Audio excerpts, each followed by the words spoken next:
हम बात बिहार की सबसे पहले यहां पर करते हैं। बिहार विधानसभा में लगातार तीसरे दिन जहरीली शराब से मौतों का मामला गूंज रहा है और छपरा में जहरीली शराब से 53 लोगों की मौत पर बीजेपी विधायकों का प्रदर्शन यहां पर जारी है। बीजेपी मुख्यमंत्री नीतीश कुमार के इस्तीफे की मांग कर रही है।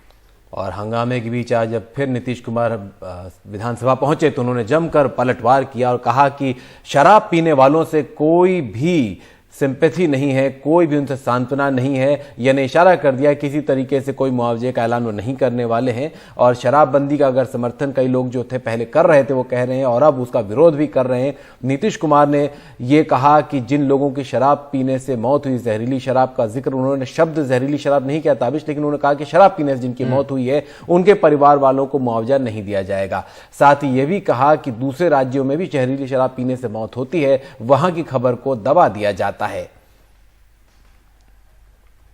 जहरीली शराब का बोल रहा है, जरा बताइए बिहार में जहरीली शराब से पीने वालों की संख्या जब शराबबंदी लागू नहीं था तब भी और आज भी उसकी संख्या कम है। आज दूसरी जगह खूब जहरीली शराब, जहां शराबबंदी लागू नहीं है वहां भी जहरीली शराब पी के मर रहा है। टॉप पर है मध्य प्रदेश, हरियाणा कहां नहीं है, यूपी, सब जगह का देख लीजिए हिसाब किताब। तो जब अब बात यह है कि यहां जहरीली शराब पी के मरा तो हम लोग तो इसका खूब प्रचार कर रहे हैं कि पियोगे मरोगे। अब उसी को दूसरे रूप में बता रहा है। तब इस तरह से मरता है तो दूसरा जगह क्या नहीं छापते हो बिहार में? अरे तब तो बिहार में हर जगह कहेंगे देखो मरा, दारू पिया तो मरा, मत पियो मरोगे, इसका तो और ज्यादा हम प्रचार करवाएंगे।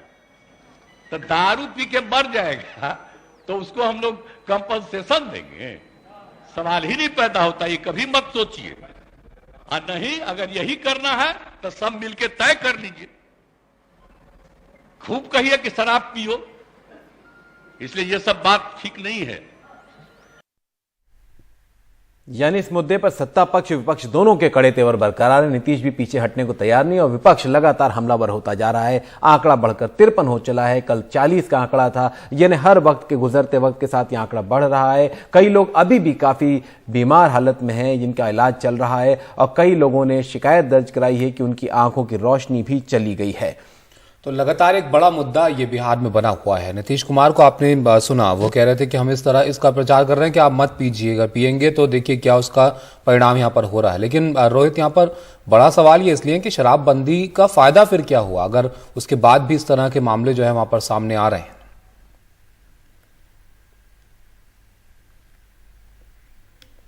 और इस बारे में यह भी है कि कई शराब विक्रेताओं को गिरफ्तार भी किया, एसआईटी भी गठन किया है। सुनते हैं सुशील मोदी क्या कह रहे हैं, क्योंकि वो कह रहे हैं कि वास्तव में जो मरने वालों का आंकड़ा है वो 100 के पार हो सकता है। देखिए, वास्तव में मरने वालों की संख्या का आंकड़ा 100 को पार कर चुका है। सरकार छिपा रही है। बड़ी संख्या में लोगों ने पुलिस के डर से दूसरे जगहों पर जाकर अपने शवों को जला दिया है। लोग डरे हुए हैं, दूसरे अस्पतालों में इलाज करा रहे हैं। और ये भी समाचार है कि जो जहरीली शराब है वो थाने में जो शराब जब्त की गई थी, उसी जब्त की भी शराब का इस्तेमाल किया गया था जहरीली शराब बनाने में। और ये वही इलाका जहाँ 6 महीना पहले भी 17 लोगों की मौत हुई। तो छपरा जिले के मसरक और बगल का इलाका कोई पहली बार नहीं है और खुलेआम वहाँ पर शराब बिक रही थी। तो आखिर पुलिस प्रशासन क्या कर रहा था? और मुख्यमंत्री अगर कहते कि जो पिएगा वो मरेगा, तब तो 4 लाख लोग जो जेल गए सबों को मर जाना चाहिए। हमारे सहयोगी राजीव ने बात की रामकृपाल यादव से, उनका क्या कहना था वो भी आपको सुनाते हैं। हमारे साथ है बिहार बीजेपी के सांसद रामकृपाल यादव। 50 लोग मर चुके हैं जहरीली शराब पीने से। सर क्या कहेंगे आप सर? अरे 50 लोग ही नहीं, 100 से अधिक लोग प्रभावित हैं। 52 लोगों का सूची हम लोगों को प्राप्त हुआ है। ये संख्या बढ़ेगी, अंधापन का शिकार हो गए। और कोई पहली घटना थोड़ी है।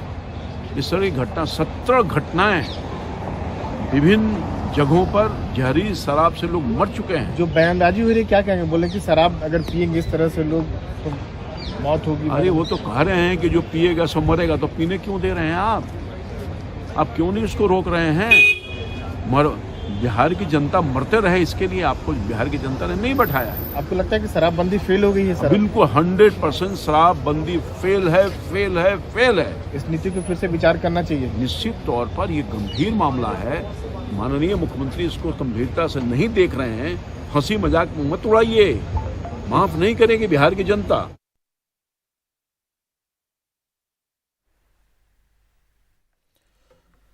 तो बीजेपी लगातार इस मामले को लेकर जो है वो सवाल खड़े कर रही है और निशाने पर यहाँ पर नीतीश कुमार और उनकी सरकार को ले रही है। लेकिन आप देखिए इस बीच ये जो मामला है जहरीली शराब का, ये सुप्रीम कोर्ट भी पहुंचा है। यहाँ पर याचिका में जल्द सुनवाई की मांग की गई और सुप्रीम कोर्ट का जल्द सुनवाई से इनकार जो है हुआ, इसलिए क्योंकि मेंशनिंग के लिए जो है मामले को लिस्ट नहीं कराया गया।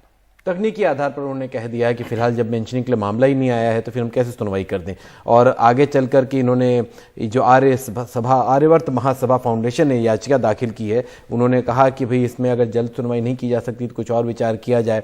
लेकिन फिलहाल उसमें से खबर यही है कि सुप्रीम कोर्ट ने कह दिया है कि ये मामला अब जल्द सुनवाई में नहीं लिया जाएगा। उन्होंने 53 मौतों का हवाला दिया था।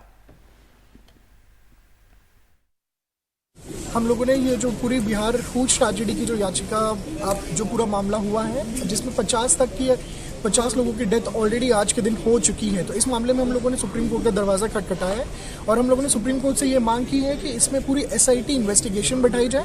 SIT इन्वेस्टिगेशन के साथ जितने भी पीड़ित परिवार हैं उनको कॉम्पेंसेशन की हम लोगों ने मांग की है और साथ ही साथ हम लोगों ने जो बिहार एक्साइज एक्ट है उसको भी चैलेंज किया है हम लोग।